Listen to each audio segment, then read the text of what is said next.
Алматыда 16 жастағы жасөспірім белгісіз жағдайда жоғалып кетті. Баланың туыстары оны таба алмай жатқанына 2 апта уақыт өткенін айтып Стан KZ редакциясына жүгінді.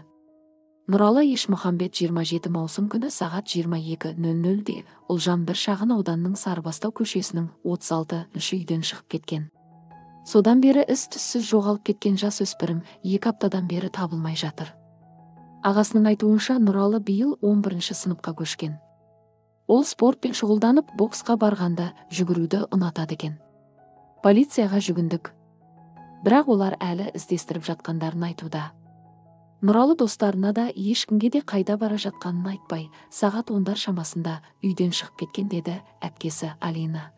Жасөспірімнің туыстары көмек сұрайды. Ұлдың жеке сипаттамасы: бойы 183-185 сантиметр, денелі келген, қоңыр көзді, қолында күйгеннен қалған тыртығы бар. Жоғалған күні үстінде қара спорттық костюм, қара іш көйлек пен қара спорттық аяқ киім болған. Егер қандай да бір деректерді білсеңіз, 8-701-375-92-91 немесе 102 телефон нөмірлеріне хабарласуыңызды сұраймыз.